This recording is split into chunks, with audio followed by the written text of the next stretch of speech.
cold, out in the dark. Something's lurking at the edge of the park. People be warned, people beware. There's a storm on the rise and it's covered in hair. Hear him cry, hear him howl, looking for someone to disembowel. Claws like a hook, eyes like coal, feet so big they're gonna crush your soul. They call him Sasquatch. Out in the night when nobody can see. This is Yowie Central. Welcome to the show. You're on 94.9 Main FM and you're with Sarah Bignell. This is the community radio show where we bring you the latest on Yowie research in Australia. And we delve into the vast and endlessly fascinating realm of Bigfoot, Sasquatch, cryptozoology from here and around the world. We go into all sorts of weird stuff, paranormal encounters, UFO sightings, you name it.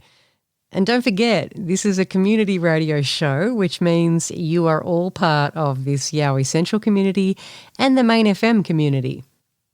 You're all welcome to contact me if you've had a Yowie encounter or you've had freaky experiences in the bush with orbs or min-min lights or UFOs or anything else kooky and spooky. Get in touch with me via yowiecentral@gmail.com or via the Yowie Central Facebook group if you have a story to share. I want to give a big, warm, fuzzy shout out to all the Yowie Central Facebook crew out there and to everybody tuning in. Really appreciate each and every one of you. I hope you've all had a great week. Since I've been doing this show, I've been thinking about an old workmate of mine. I'm talking at least 10 years ago, and he still is one of the smartest, most ridiculously multi-talented people I've ever met. He was also a lovely guy and one of the few people I knew at that time who'd actually heard of Yowies. Not only had he heard of them, but he was just as fascinated as I was in the subject. And he also had his own encounters in South Australia to share. And so I remembered that. Years later, I finally got around to contacting Simon and we had a fascinating chat about Yowies, about geographic information system mapping, singing Neanderthals, Homo sapiens, the evolutionary journey, and so much other seriously cool stuff. Here it is.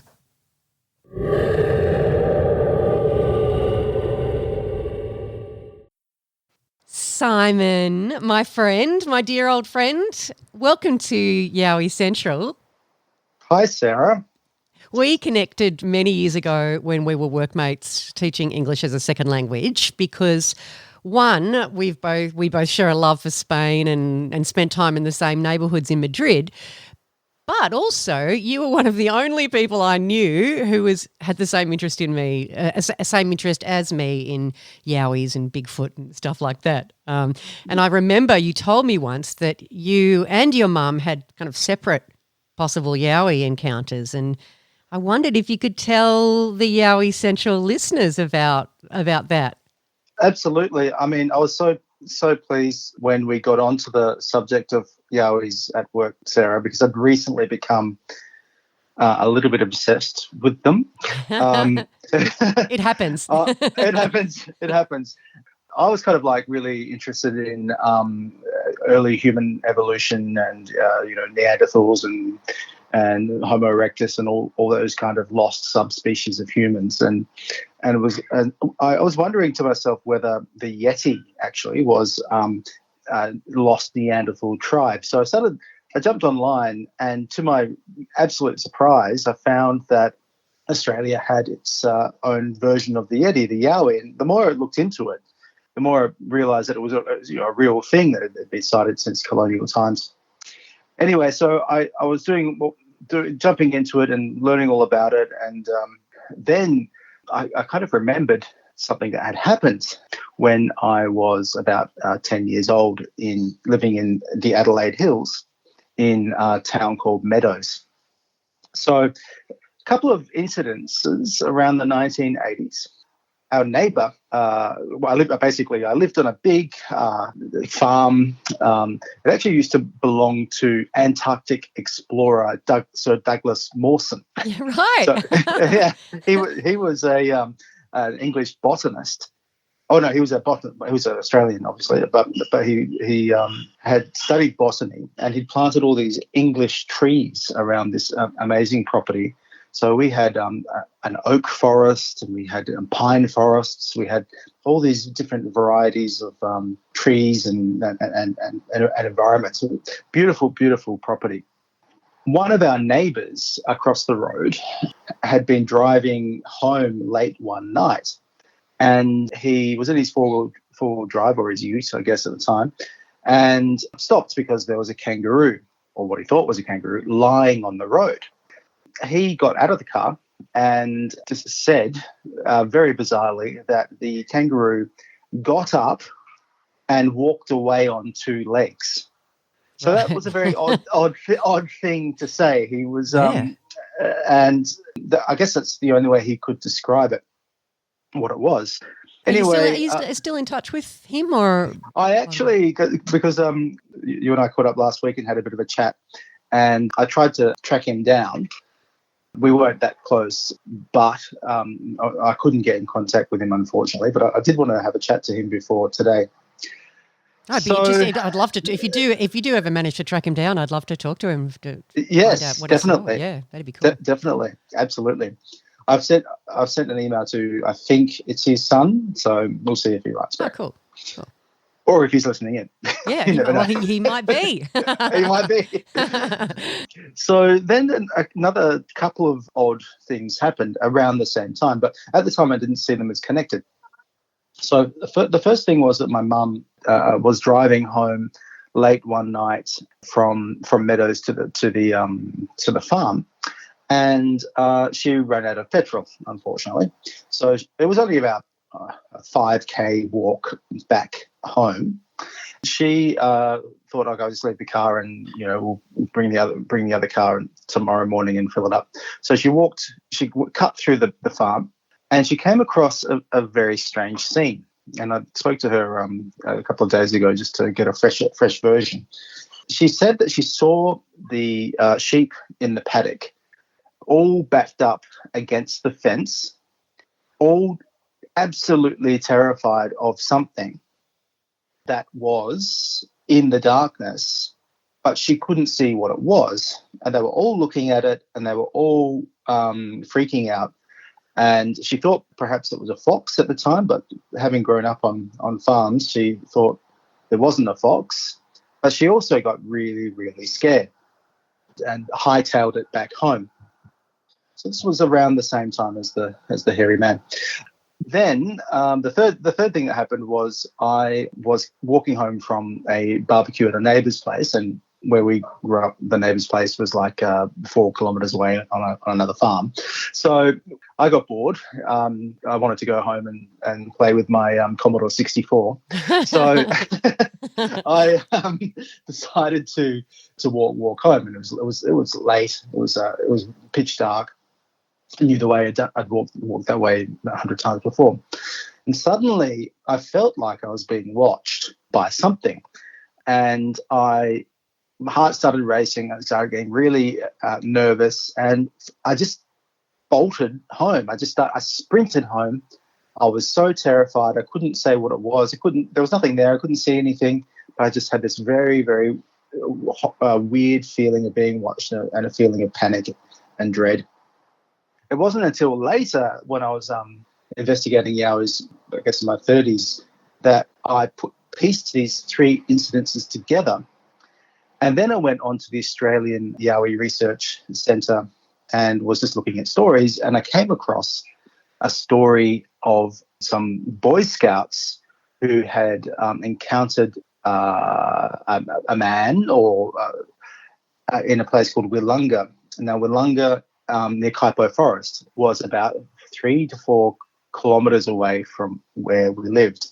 And the time it happened was around the same period. Yeah, that was early 90s. Early 90s, yeah, exactly. 1992, exactly. I think, Yeah. When I saw that, I thought, oh, wow, that really kind of those let's say 4 incidences made me think that there was a Yowie around. I think that was a pretty logical conclusion to arrive at. Yeah. Describe that feeling of dread and being watched for us. I actually can remember it really clearly. It was a large, very open paddock, and I actually at the time never wore shoes on the farm. I had leather sole feet from doing that. Yeah, and I remember just walking in, with my thoughts, and then just freezing, and this kind of like dread sunk down into my brain. I looked over to the trees probably about I don't know 600 meters away, where the boundary of the property was. Very dark, couldn't see anything there, but I just had this feeling that I was being watched, and my heart started pounding. The thought just blinked into my head, run. And I just ran as fast as I could in absolute terror, about 1.5 kilometres all the way home. Yeah, right. How old were you? About 14 or something? About 14, yeah. Yeah, wow. Yeah. Wow, and yeah. you and I talked last week, and I mentioned it. We get reports to Australian Yowie research all the time about that exact feeling of suddenly people feeling this immense feeling of dread that they're being watched, that they are somehow in danger.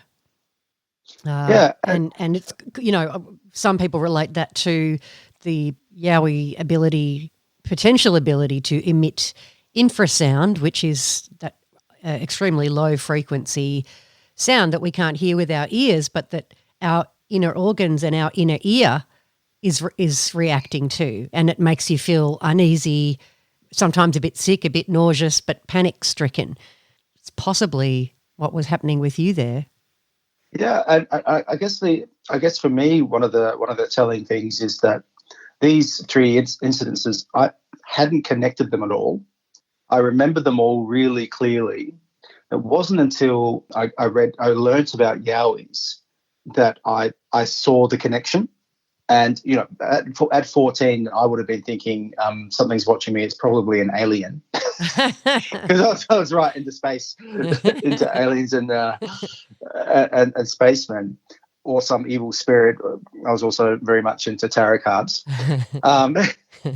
But it does make sense because, in fact, where that happened was very close to where the neighbour had seen the hairy man on the road. It was along the same boundary line of the property. And that was only just before that, was a week or so, or a few weeks or something. Yeah, it's hard to remember exactly the time frames, but I'd say within 12 months at the maximum. Yeah, right. That's really interesting. I'd love to know whether the people who are living there now have had sightings, have had Yowie encounters going on in the same area. Yes, yeah. It's still very wild up there near Kuiper Forest and in the Adelaide Hills.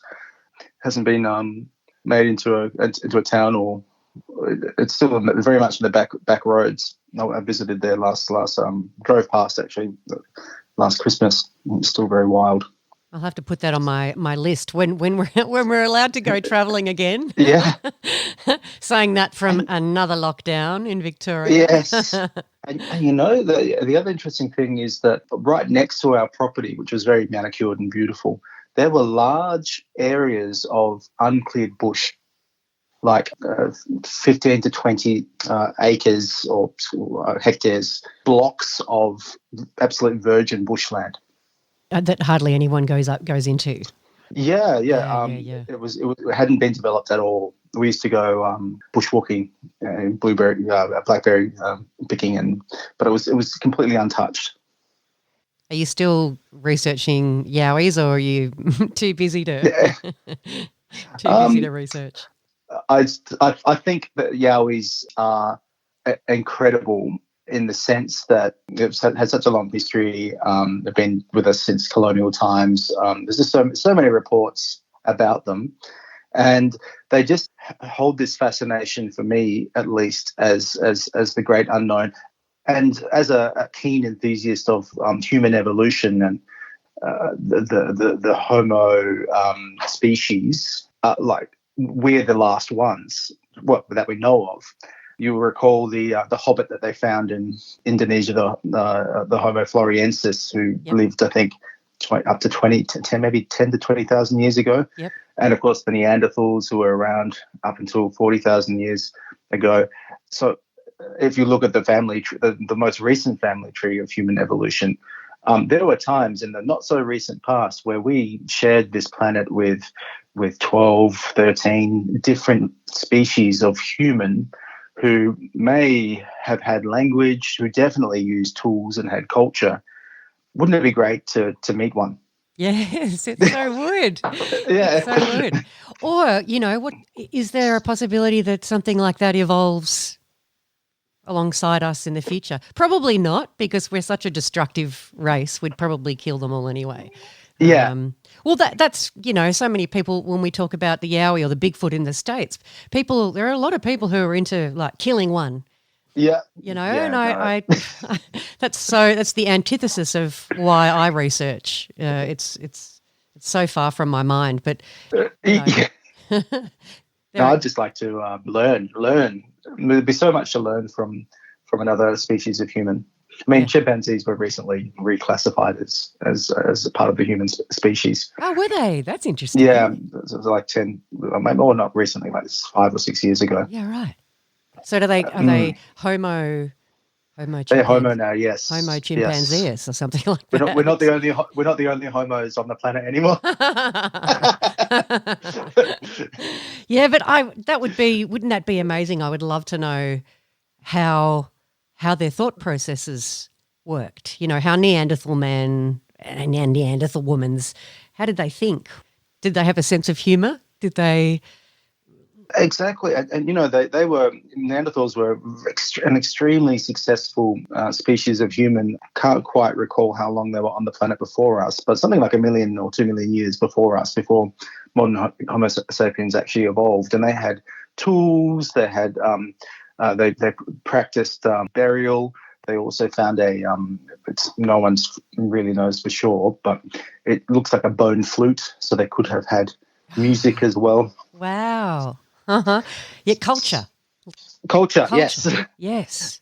Of course, there's the recent genomic studies that show that most Europeans have some Neanderthal DNA in them. Yes. That blew my mind when I heard that. Yeah.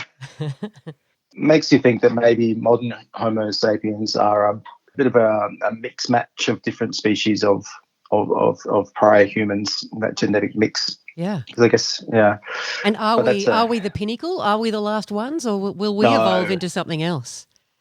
I think so. I think evolution takes a very long time. First of all, I always thought, as a species, we are so new. And if you look at, modern humans have been around probably 1 million years, but we haven't had language and culture for that long, probably around 100,000 years at that time. Compared to other species which have been around for millions of years, we're quite early on in our journey of finding out who we are as a species. We're still finding our feet of what our place on the planet is and what we're capable of and where this species will take us. So I see us as very much in baby steps as a species, and we haven't reached our full potential yet. The mind boggles at the possibilities then of what might we be able to do, or will we devolve instead? Yes, yeah, because we're so destructive, and so we're often very self-destructive. So will we improve as evolution often improves to suit the environment? Will we be any better at that, or are we just going to get worse? Exactly, and thinking about kind of parallel evolution and the future of humans, one thing that puzzles me, and there was a Today Show interview a few years back on the Yowies. There was an expert who'd written a book about them. And he called it the $64,000 question. Why haven't we? Why don't we have one? Why is there no example of a Yowie that's ever been exhibited or seen? Or okay, there are kind of blurry photographs and footprints and things, but where is the example, the specimen of a Yowie? That's the $64,000 question. And part of my mind is thinking, well, so many people have seen them. There can't be some kind of collective practical joke. Yeah, or some collective mass hysteria. Yeah, you know. It's not like drop bears. No, exactly. Yeah, exactly. So they must have. Well, obviously they evolved alongside humans somewhere on the planet, and with the first Australians as well. So I guess they have become absolutely adept at avoiding modern humans, and must have an incredible intelligence to be able to pull that off. Yeah, close to ours. So it's such a fascinating subject. I remember when I first heard Ron Moorhead's Sierra sounds, the sounds that he captured up in that logging camp, was it? Well, up in the Sierra Mountains, Sierra Nevada Mountains. I haven't heard them. I'm going to have to. I'll jump online after this and have a listen. Yeah. Do, because actually look up. There's a man called Scott Nelson, and he's ex-Navy transcription expert. So he went up there, and he spent. I think it took him about 4 months to analyze and transcribe all the sounds that he heard. I think 60-odd hours of recording, and it took him a long time. But he's on transcribing it all, slowing it down, analysing it. He is convinced, and this is a linguist, he's a language expert, he's convinced that the to and fro were different creatures having a conversation, and that he would categorise it as language. Absolutely fascinating. Check it out. But when I first heard those sounds, and then I listened to Scott Nelson do this presentation, then of course I started thinking, well, if they've, it sounds like they've got a sense of humour. If they've got language, therefore they've got some kind of culture, and they have, they're sentient beings. My mind started seeming more hominin rather than hominid, and that was really exciting to me. There's a great book. It's quite hefty. It's called The Singing Neanderthal. Yeah. It came out maybe 10 years ago now. It's a scientific book. It's about the origins of language in humans. Yeah. Well worth a read, probably 3,000 pages. But he makes a really good point that language isn't unique to humans. Whales sing. Oh, and his point is that singing came before language, that we express ourselves in sounds and modular. So the high-pitched sound is always associated with the type of behavior. You see it in chimps as well, and that kind of like sing-song intonation expresses a lot of how we feel. The proto-language was probably a series of gestures and high and low sounds that had a fairly basic meaning. And I guess he makes a really interesting point that humans aren't the only animals that develop singing. Whales are a perfect example. Yeah. Made me think that when this Scott Nelson analysing the sounds in the Sierra Nevada mountains, he cites a similar study in the Singing Neanderthals, where a linguist analysed hours of whale song and determined that the content of a few hours of whale song was equivalent to the Iliad or the Odyssey. Yeah, right. And but birds are another singing animal. Yes. And we all know that parrots can talk. Yes, we do. And look at lyrebirds. And lyrebirds are incredible. That's just the expression from sound that I guess the point there is that perhaps it's not language as we know it, but it's these sounds are probably sophisticated back of emotional thought or way of expression. Yeah, and it's a conversation of some kind. It's a conversation of some kind. There's meaning behind each Yes. response. Yes. Yeah. Yeah. Yeah. So then when I start thinking about, wow, this incredible being that thousands of people are seeing all over the world regularly today, throughout millennia, but also recently. I had a report from just last week. So, Oh, really? Yeah. We've been inundated with reports in the last few weeks. A couple of them are historical, but quite a few of them are recent. With Bundaberg's been a bit of a hot spot of late up in Queensland. Yeah, really interesting. But so my sense of awe and wonder of these creatures just increases the more research I do on them, and the more I want to protect them. And the more the less I want to actually go out field researching, because I do sometimes, but I almost feel like I don't want to bother them and I don't want to intrude, because they clearly don't want a part of us. No. They're not interested in us. We're just a pain in the buttski to them. So, yeah, it makes me feel less inclined to go out in the bush with a camera and trying to get a photo of them and pursue them and hunt them in inverted commas. I feel like doing that less and less. In that case, they're pretty smart, because if they were revealed, I have no doubt they'd be hunted to extinction. And the intention probably might be to save them or protect them or to do something, but it would mean rounding them all up and taking a very colonial attitude to looking after them. Yeah, in inverted commas, looking after them. Yeah, exactly. Australia is very good at that kind of thing.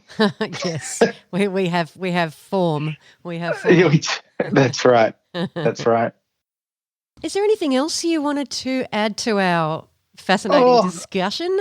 This is a kind of like an aside. Maybe it's a different time. But I also remember that I was running a film festival at some point here in Melbourne, and we had this entry in from Queensland where this intrepid young filmmaker was looking for this hooligan in a remote part of Queensland who was going around breaking trees and throwing rocks on roofs.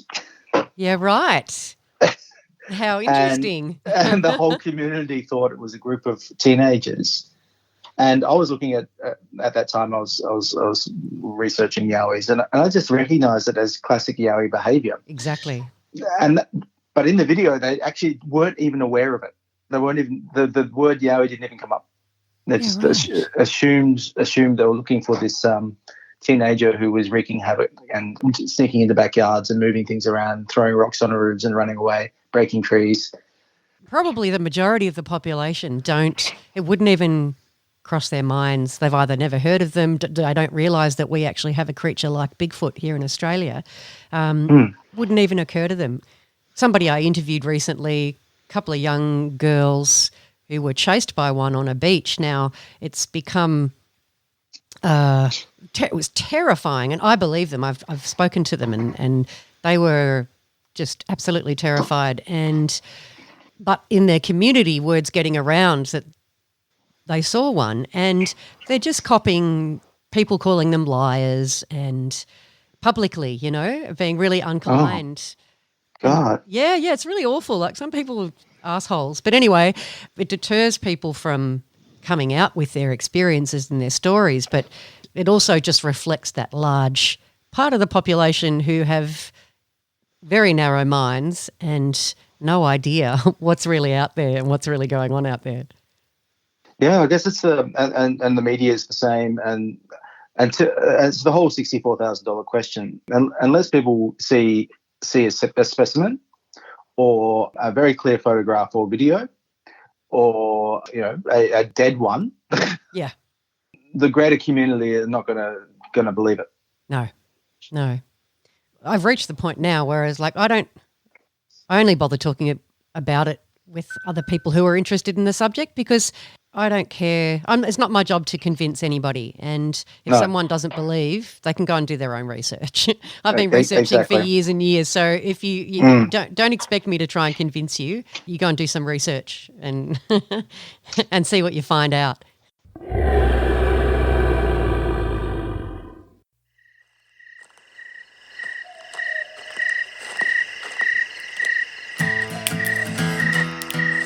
Hello? Anybody there? Oh, bugger. He earned his fame in many names, from hill to desert sands. He tears with ease the mighty trees with huge and harmony hands. He walks the night, his eyes are light, his teeth are chisel blades. The baddest bastard in the bush and other accolades. He ain't afraid of what he made, he tunnels and he climbs. And on the ground he's been around since megaphone of times. The omnivore and omnivore will take what he can find. And when you think you got him pegged, he'll hit you from behind. The cruise of Australia were right to bloody fear. The things he did, he'll take the kids, you'll tremble when you hear. Completely unpredictable, a little like a wife. He'll sever all your normal like a knife. You see him and he change your bloody life. Yeah, hero of a hairy man, a Dooligarl. A massive bloody scary man, a Dooligarl. A legend in the flesh, the fucking Dooligarl. You really shouldn't mess around with Dooligarl. I laugh at all the city types that say he can't exist, and reckon all the witnesses were wasted with a piss. But pretty soon they'll change their tune, they know he got it wrong. Sometimes kick from city says he's been there all along. Of course he bloody hides away and hide if I was him, cause man a bloody bastard, so the odds are pretty slim of getting perfect, because I believe it must be said he ain't about for sticking out his head. I've had his blood on down the riverbed. Yeah, a hero and a hairy man, a Dooligarl. The massive bloody scary man, a Dooligarl. The legend in the flesh, the fucking Dooligarl. You really shouldn't mess around with Dooligarl. A hero and a hairy man, a Dooligarl. The massive bloody scary man, a Dooligarl. The legend in the flesh, the fucking Dooligarl. You really shouldn't mess around with Dooligarl. Dooligarl. Dooligarl. You really shouldn't mess around with Dooligarl. Yeah.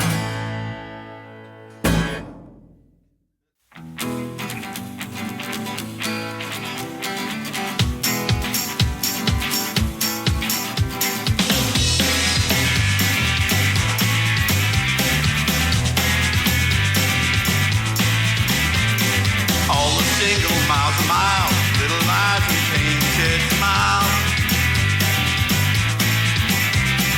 From the pictures, who can tell that potential live in hell?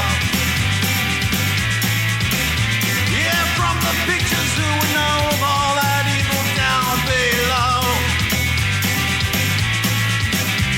I guess it's not completely clear, still it's dangerously near.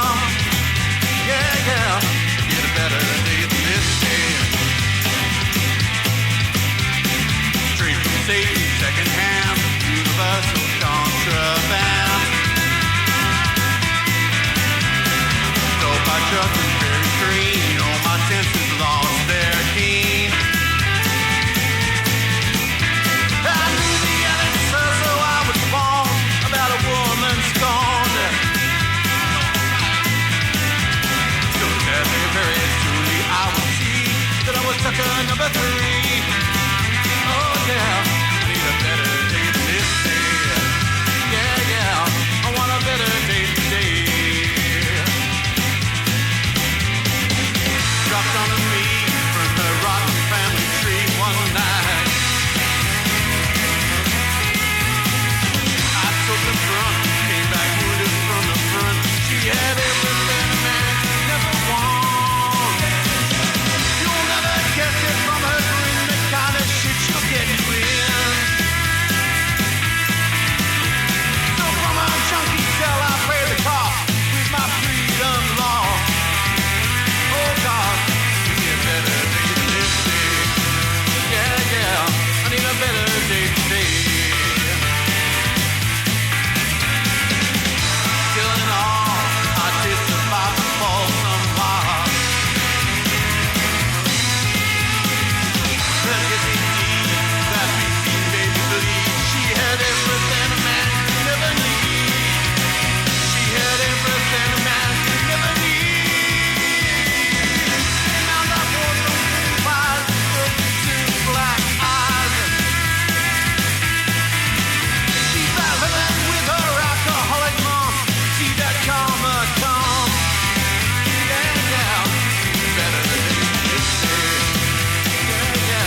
better day than this day.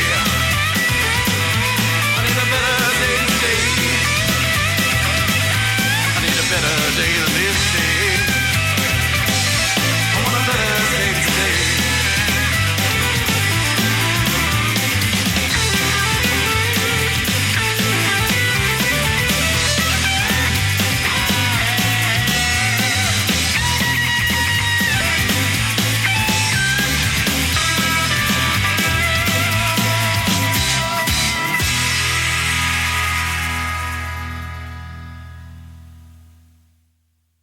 The rockin' Bando Road with A Better Day, and before that, Dooligarl by Brett Young. You're listening to Sarah on Yowie Central, and you're on 94.9 Main FM. If you've had an encounter with a Yowie, or you've seen a ghost, or had a scary UFO experience, or any other weird stuff, get in touch with me via yowiecentral@gmail.com. or via the Yowie Central Facebook group. Here's the second part of my chat with Simon. Yeah, I think it's entirely the evidence is just overwhelming. Yeah. The one of the things for me also is the colonial accounts of Yowies, as if they were something normal. They were an animal that people would encounter, just one of the exotic fauna of Australia back in the very early days. And you don't go back 200 years to stage a hoax. Exactly. Actually, I just read, what was the one I read recently? Paul Cropper posted it on our AYR Facebook. It was an old newspaper article, but they described a creature like a baboon.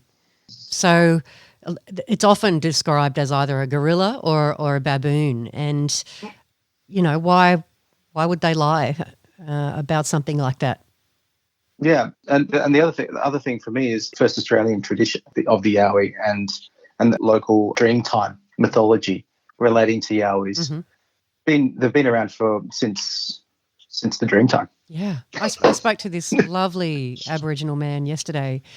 I interviewed him about a sighting that he had in Yandina, which is just in the Sunshine Coast hinterland. And he been told stories by his father, and absolutely fascinating, but something to be feared. Like, it's not something you muck around with. It's a very serious subject. And he was taught that, so there's the big hairy fellas and the little hairy fellas, the Dooligarl and the Junjidi. Well, the Junjidi apparently are the ones you need to be really careful of. They're an ancient entity and don't have your best interests at heart and can mimic human beings. And they often, a lot of the stories that Aboriginal people in his area told their children, the children aren't allowed to play outside at night. And it's not just a scare tactic to keep the kids from roaming around at night. It's a real danger that they can be taken if you're not careful by the Junjidi. And he talked about whenever his father would talk about these things, he was looking up Bigfoot in the United States and found there's some footage of a white Bigfoot from Pennsylvania. He showed it to his father and he said, my father paled and he said, yep, that's one of them.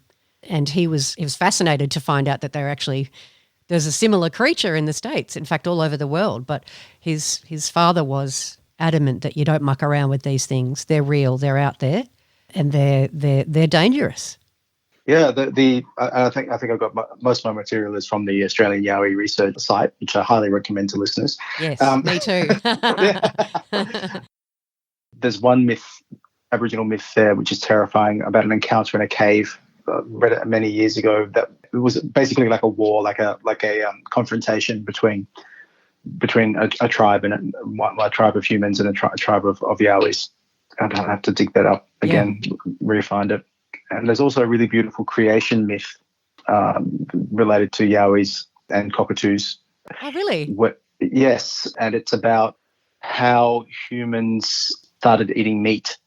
How humans used to be vegetarian, and then there was a shortage of food, and one of them killed a kangaroo and ate the meat. And I think I'm not telling the story very well. I apologise for any listeners who know it.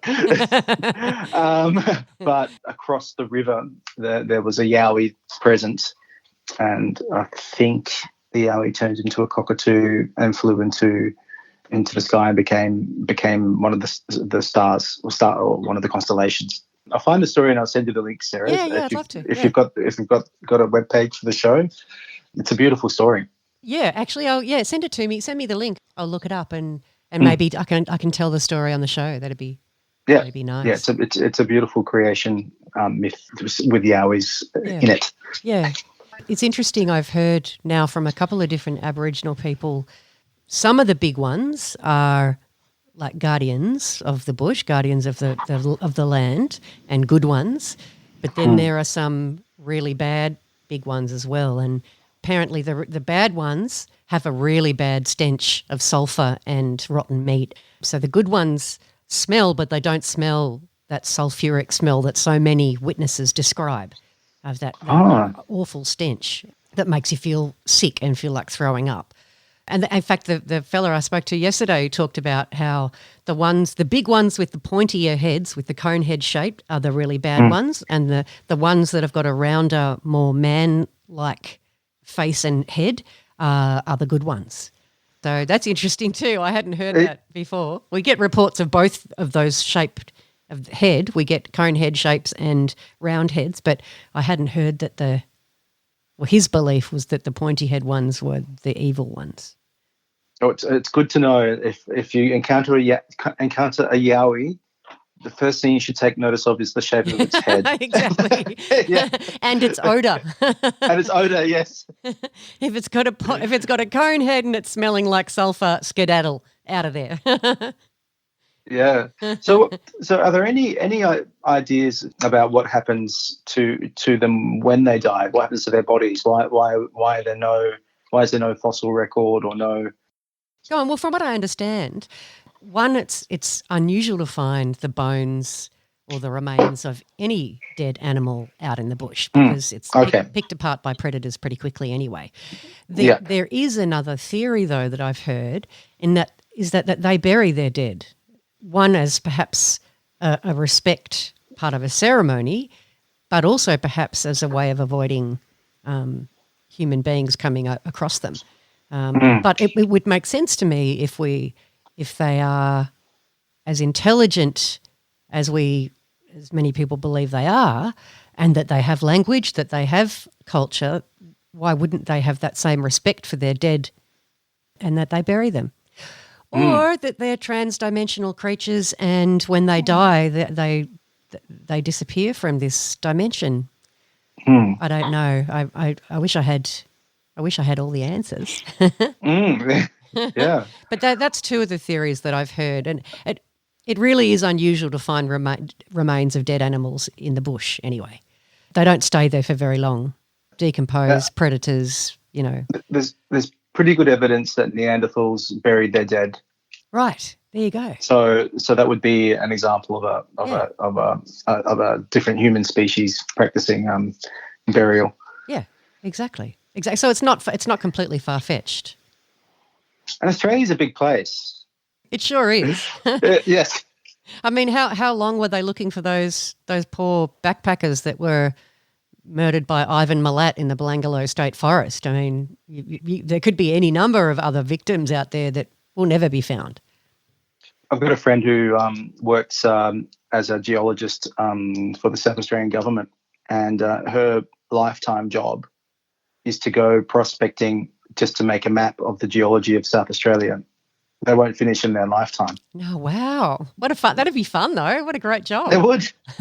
It just is mind-boggling that you can take photos. I suppose things have changed a lot and with drones and remote sensing, but she was saying that the only real way to understand the geology of a place is to go there and prospect and take samples.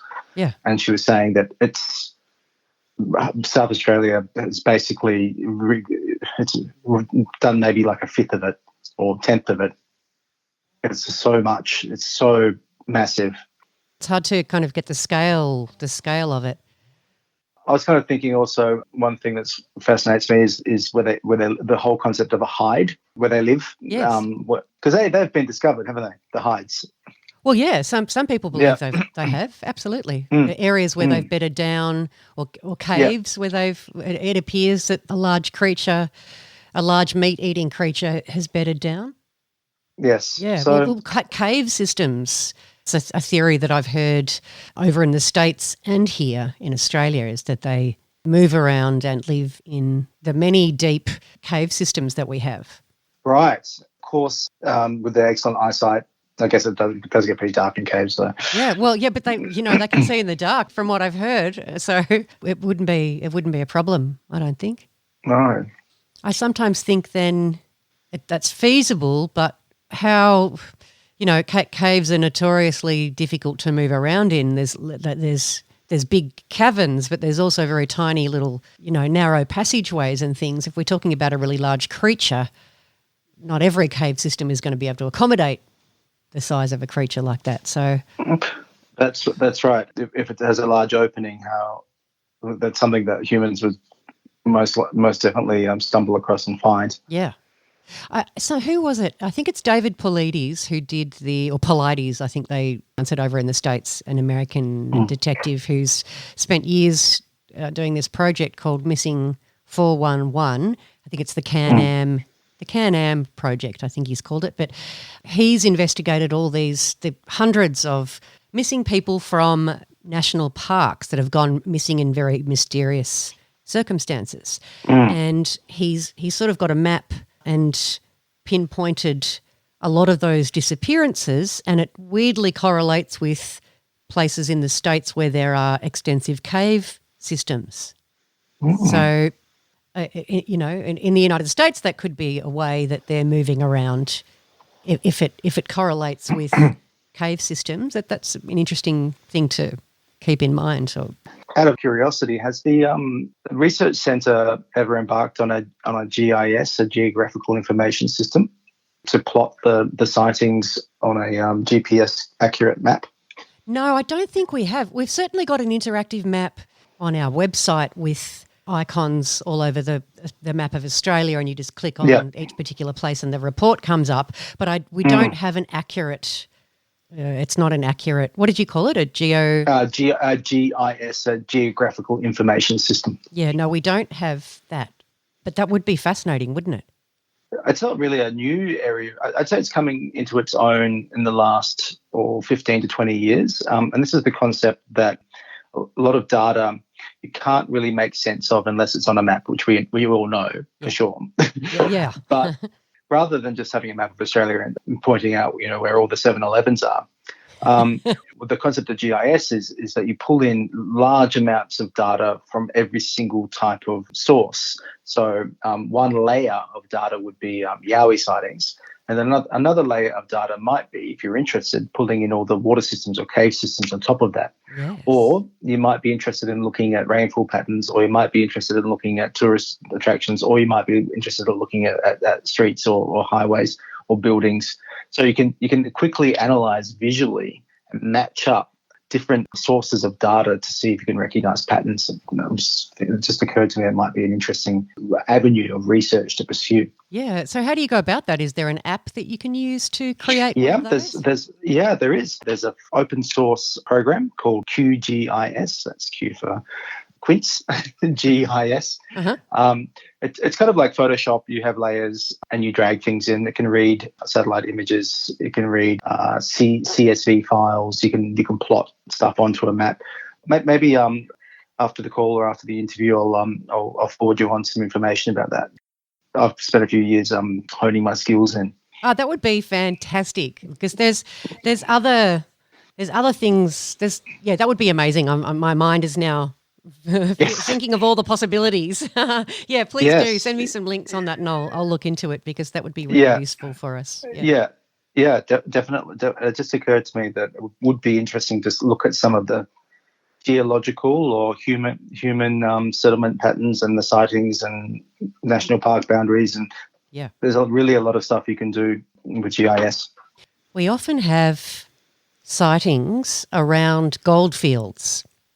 I've read that it could be to do with the electromagnetic energy generated by all the quartz in the ground, or that it's related to granitic rock as well. But quartz particularly creates an electromagnetic field that enables, if we're talking about interdimensional travel, that is somehow enables the membrane between dimensions to become thinner. There are certain, I'm not sure exactly how it works, but there are definite correlations between goldfields and sightings.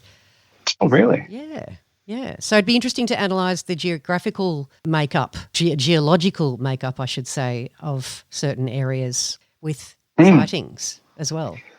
Yeah. Absolutely, and a lot of these data sets for Australia are pushed to by the government as open source. There's just so much data, geographical data, available on the cloud out there that you can just drag into your GIS and quickly do comparisons and create different maps. Yeah, that's very cool. I'm going to check it out. Yes. Sounds excellent. I can't tell you how much I have enjoyed chatting to you, and Me too. It's been great. Anytime you get ideas or you want to chat Yowie, you can come on the show again. I'd love to have you, or just give me a call and we'll have a chin wag. Yeah, absolutely. I could. After this conversation, my mind is going to be racing with other avenues. Yay! Yay! Well, get back to me as soon as you've done some investigative work. Get back to me with your findings. I will. Excellent. Well, thank you so much for coming on Yowie Central. Pleasure. No worries.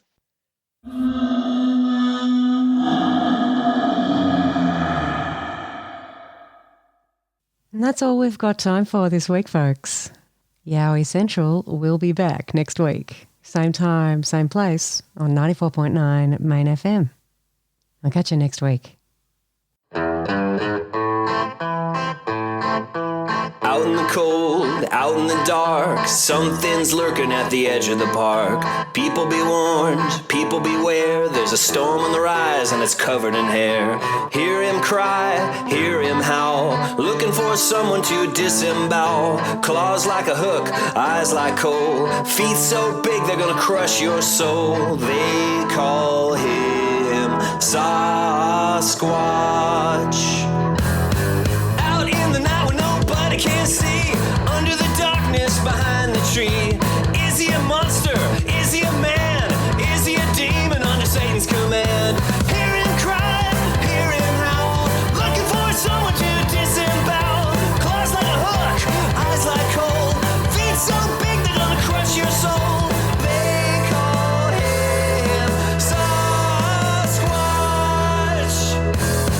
Yeah!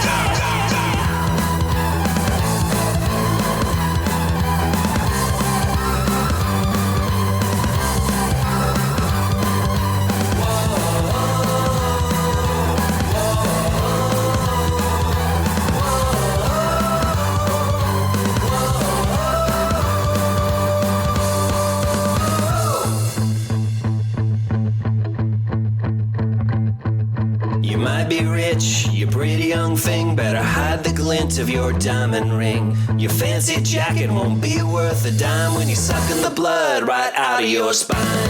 Hear him cry, hear him howl, looking for someone to disembowel. Claws like a hook, eyes like coal, feet so big they're gonna crush your soul.